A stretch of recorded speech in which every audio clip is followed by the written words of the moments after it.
Shemai GTA chums, this is the Progen GP1 and it's discounted this week for 882 grand rather than 1.2 million. And if you want to buy it, you can only get it from, I think it's the LS Car Meet on the test rides. That's probably the only place you can get it.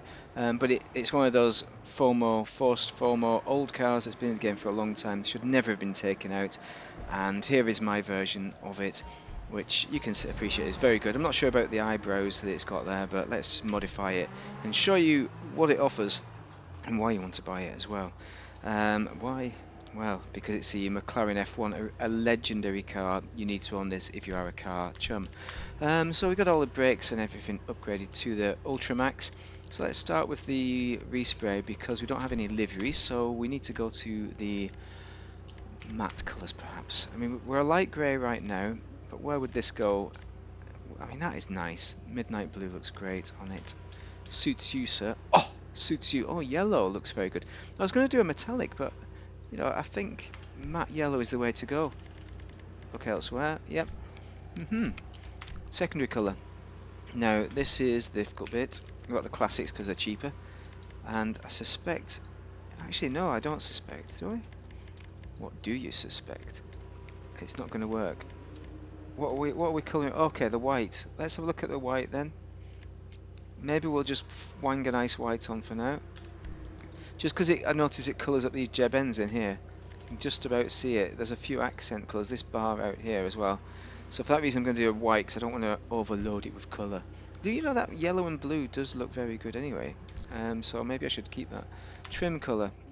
This is ultra blue. Let's just look at the externals and see where we lie with this. Now ultra blue is very good. Any blue is going to be good on this car, but nautical blue is also very good. Much more of a hidden blue, surf blue. That I think we could do. I just don't know if we can do the rims in a similar. I don't think we can. Don't think there's anything similar to that. So we're going to go with surf blue. Let's do that, and then let's go to complete it. So actually, first off, let's do the rims because we've got the bulletproofs, we've got the tyre design fuckaroos, we've got the tyre smoke blue. So wheel colour is bright blue. Is there another blue? Baby blue, royal blue. No, they're just not doing it, I don't think, because we've picked that. Actually, baby blue is probably the one to go to really match the seating. I'm not sure though. I'm not sure it works, but you know, I'm going to be brave. I'm going to do it. Screw it. And we will see where we end up. So starting off with the bumpers. Front bumpers, we've got the concept bumper. This is kind of very nice. You've got this really smooth bumper, which I am and I'm not a fan of. This is not like the original, so I'm going to leave it out this time. And these are pretty good. These are kind of modern takes on it. I could put something like that on. Contest bumper looks very good. But honestly, this stock front bumper, you can't go wrong with it. I'm going to leave the concept bumper on in answer to your question. Rear diffuser. This is where we're going to keep it the same. We've got a striped diffuser, has that accent colour, going to leave that. Engine is all upgraded. Oh, actually, engine cover, there we go. Okay, vision cover shows us that exhaust. Or is that an intake? It's not an exhaust. Oh, it looks like an exhaust. That funny intake coming from the front into the engine. Nice. I like that. It's not entirely like the original. You want the original, it's something like that. I think the LM. I'm going to leave the Vision because it's a more modern build. This one. Exhaust. You can go mad on these exhausts. You can go completely overboard and have the exhaust through the top and everywhere. Basically, you have multi-exhaust. The exhaust there. I think down here in these PP holes is probably the best place for them. You can have this whole quad set of triple set of exhausts. A million exhausts, 8 exhausts there. Octa. We're gonna let's just leave it as it is, because I think we're gonna go crazy if we do that. Okay, we've got the hood catches. We're not going to do that. Headlight covers. Here we go. I think we're going to go back to primary, but let's just see what else there is. The carbon, you can cover them up entirely. So I think primary is the best, really, honestly, for this car. Really is. I just like to mess around with things sometimes in my other videos of this car. Similarly with this, the stock hood is just about right. You don't need to go for any of this crazy business. You can do if you want to do a slightly more effervescent build, but I'm not going to. we have still got all the coverage. Just checking and paranoid. I don't want to lose this car. I did check it when they had the loss of stuff. This is one. This is one of my daily drivers. We got the accented mirror. It's black, and that is going to work. It is going to work. So we're going to leave that. We're happy with the COP26. COP26 is over, but the vision still goes on. This looks good. The sneaker cover. There's lots of options. Stock is good though as well, so there's no massive reason to change this. It's all kind of a personal choice, and I've just been messing around with it. I'm going to leave it. Not skirts. There we go. These are the custom skirts, so these are probably the best. You could go zero as well. I think that looks much more classic, but we got the custom one. We're going to leave it. Maybe we should have put like a bit of stuff going around the front. A bit of carbon splitter. Spoiler. Shocker. Shock horror. I'm not going to put a spoiler on. That isn't an active spoiler as well, annoyingly. I don't think it is. It's not, is it? But it should be. We've got all these options which really don't work, and they ruin the look of the car.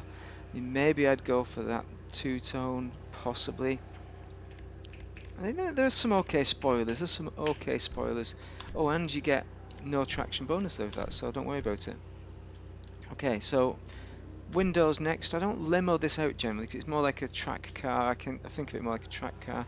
What else? Also, you've got the engine in the back, so that's another reason. You hide the engine if you limo them out, so I'm not going to limo this one out. Right, done. This is a very good car. A very good car. I had the Penetrator as well, which is a Jaguar XJ220. Two legendary cars for being amazing. In reality, I mean, not in GTA. Although I think I prefer the Penetrator because it handles a lot better. If I'm honest, when I first drove this, it was a bit of a disappointment because of the understeer. It's rear-wheel drive, just like the original.